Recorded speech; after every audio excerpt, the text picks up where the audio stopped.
Cerita kali ini cerita yang dialamin sama keluarga gue sendiri. Oke. Keluarga gue punya ART baru, namanya tuh Mbak Nur. Mbak Nur, oke.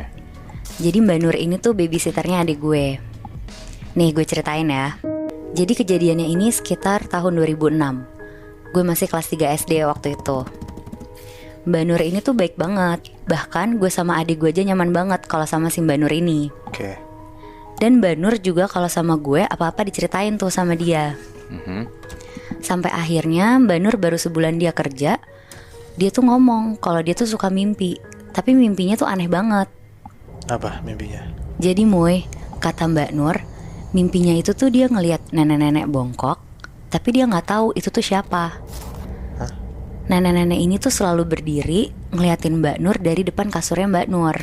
Oh, ini mimpinya tuh juga ada di tempat yang sama berarti? Iya, Di rumahnya Nadila ini? iya, di kamarnya si Mbak Nur ini. Oh. Gue langsung merinding ya. Tapi nih, katanya mimpi nenek-nenek ini tuh muncul setiap si Mbak Nur ini lagi dapet. Oh.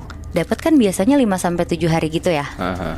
Nah nenek-nenek ini tuh selalu ada 7 hari berturut-turut di mimpinya Mbak Nur ini. Wah. Anjing, kesian banget Mbak Nur. Wow.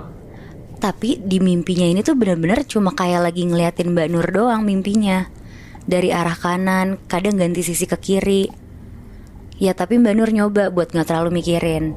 Mungkin emang nyeremin sih kalau dibayangin kayak 7 hari berturut-turut didatengin sosok yang sama di mimpi lo.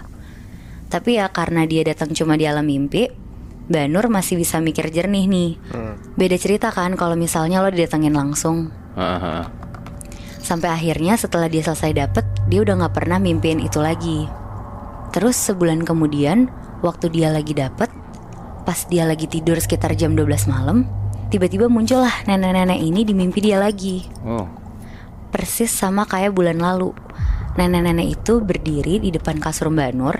Cuma kali ini mukanya nenek-nenek ini tuh kelihatan kayak lagi marah, dan matanya tuh lebih melotot dari terakhir kali Mbak Nur didatengin di mimpi itu. Oh. Dari situ Mbak Nur tidurnya udah gak nyenyak dan ngerasa jadi lebih takut. Terus gak sampai di situ mimpinya. Nenek-nenek ini tuh makin dekat, jalan ke arah dia, terus loncat ke atas kasur. Astagfirullahaladzim.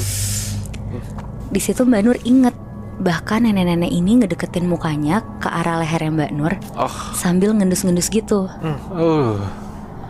Terus Mbak Nur ini tuh kaget. Dia kebangun, pas dia buka mata, dia lihat kiri kanan, untungnya nggak ada siapa-siapa di situ. Mbak Nur lumayan lega lah karena kan itu cuma mimpi ya. Tapi ada yang aneh di malam itu. Pas Mbak Nur bangun, dia ngeliat pintu kamarnya kebuka setengah. Padahal nih ya, setiap dia tidur, dia tuh selalu tutup pintunya dan ngunci pintunya setiap malam. Anjir, berarti kebuka sendiri? Iya Moy. Oh. Nah, semenjak kejadian itu, besokannya Mbak Nur ini cerita ke bokap gue. Yang kebetulan bokap gue ini kan ngerti lah sama hal-hal kayak gitu. Bokap gue kayak ngedoain Mbak Nur, nyuruh Mbak Nur wudhu terus sholat. Karena kata bokap gue, dengan sholat semua makhluk-makhluk jahat di sekitar kita bisa pergi. Tapi kan Mbak Nur ini lagi dapet kan. Jadi yang disuruh bokap gue ini tuh gak bisa dilakuin sama si Mbak Nur. Iya. Jadi Mbak Nur ini cuma berdoa dalam hati aja supaya kejadian ini tuh gak kejadian lagi. Pokoknya hari itu tuh gak tahu kenapa kayak bikin tegang banget. Sampai gue sama adik gue gak dibolehin juga sama bokap gue untuk deket-deket Mbak Nur dulu. Tapi gue juga gak dikasih tahu nih kenapa. Pokoknya gue sama adik gue tuh gak dibolehin main sama Mbak Nur. Akhirnya ya udah, Mbak Nur lanjut kerja, beberes rumah, sampai akhirnya dia lagi nyapu halaman rumah. Nyapunya nih sekitar jam 5:30 sore gitulah Moy Bi. Menjelang maghrib. Pas lagi nyapu, tiba-tiba Mbak Nur ini kayak denger suara langkah orang jalan gitu. Tapi dia tuh mikirnya itu tuh gue yang jalan ke arah dia. Akhirnya dia tetap lanjut nyapu, sampai akhirnya dia mikir, kok langkahnya gak sampai-sampai ya. Akhirnya dia nengok ke belakang buat mastiin. Pas dia nengok ke belakang, gak taunya ada nenek-nenek yang selama ini datang di mimpi Mbak Nur. Terus tiba-tiba nenek-nenek ini tuh lari kenceng banget ke arah Mbak Nur, masuk ke badan Mbak Nur. Disurupin Mbak Nur ya? Iya, masuk, bener-bener masuk. Oh shit. Di situ posisinya gue tuh lagi nonton TV Moy, sendirian tuh gue. Terus gue hilang fokus gitu gara-gara denger ada suara Mbak Nur tuh lagi teriak-teriak di halaman depan rumah gue.